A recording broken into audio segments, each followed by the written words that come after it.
Hello বন্ধুরা, সম্পূর্ণা চ্যানেলে সবাইকে স্বাগত। আমি এভাবে কোনো ভিডিও সেরকম করি না, এরকম ভিডিও করি না, খুব ক্যাজুয়াল ভিডিও করি। এতদিনে যারা আমার সাবস্ক্রাইবার আমাকে ভালোবেসেছে তারা জেনেই গেছে যে আমি খুব সাধারণ, খুব 1-1.5 মিনিটে ভিডিও করি, কারণ আমার সেরকম কোনো কন্টেন্ট সত্যিকারে থাকে না। আমি আমার মানে সারাদিনের সাথী হচ্ছে আমার এই লুনু, আমার এই পুচকি, ওকে নিয়েই আমার সারাদিন কেটে যায়। ওর সাথে যা খেলাধুলা আমার দৈনন্দিন জীবন, তার উপরে আমার ভিডিও করি। তো আজকে ভাবলাম যে শুধু ওর ভিডিও করি, তো ওকে নিয়েই পুরো ঘরটা আমার, যেমন এই ঘরটাতে, এই ঘরের ভিডিও সব থেকে বেশি থাকে।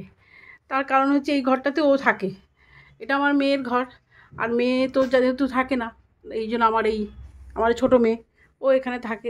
আমি রান্না করছি, তো ওই জন্য আমার রান্নার পাশে এখানে শুয়ে আছে। যে এত ঠান্ডা লাগছে, ও এমনি করে শুয়ে আছে, এইটা হচ্ছে। তো শুয়ে আছে, আর এদিকে আমি রান্না করছি। আজকে শনিবার, তো এই সব কিছু দিয়ে একটা খিচুড়ি রান্না করছি, আর হচ্ছে গিয়ে এই চাটনি, আর হচ্ছে বেগুন ভাজা। সেবারে আমি ওকে খাওয়াবো, আমার মানে লুনুকে খাওয়ানো, মানে আমি ওকে লুনু ডাকি যেহেতু, তো লুনুকে খাওয়াবো হচ্ছে কি, এই যে ওকে তো সেমনি কিছু দেওয়া যায় না, ও ছোটোবেলা থেকে ওর লিভারের ভীষণ প্রবলেম।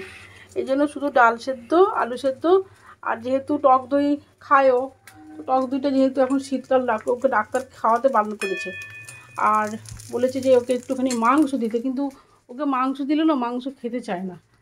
তো যাই হোক, এই হচ্ছে আজকের ভিডিও। আপনাদের ভালো লাগলে একটা লাইক করবেন, আমার চ্যানেলটা সাবস্ক্রাইব করবেন, আর আমার লুনুকে খুব ভালোবাসা দেবেন। কারণ সত্যি কথা বলতে, ও হচ্ছে গিয়ে মিক্স ব্রিড, জানেন তো।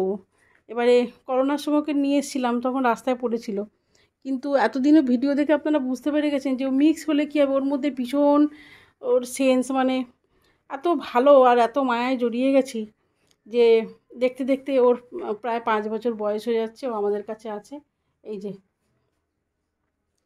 তো ওর জন্যই খোলা ওর জীবন কাহিনী।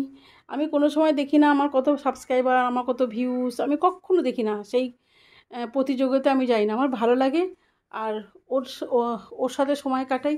আমার মেয়ে নেই, নাহলে মেয়ের সাথে ওর বেশি। আর এখন আমার হাজব্যান্ড গেছে বাজারে, তো এই জন্য, যেহেতু হাজব্যান্ড গেছে বাজারে, এই যে দরজাটা, আর ঠিক দরজার বাইরে ও, ঠিক যতক্ষণ না আসবে আমার হাজব্যান্ড, ও ঠিক এখানটায় থাকবে মাঝখানটা, আর আমি রান্নাঘরটা রান্না করব।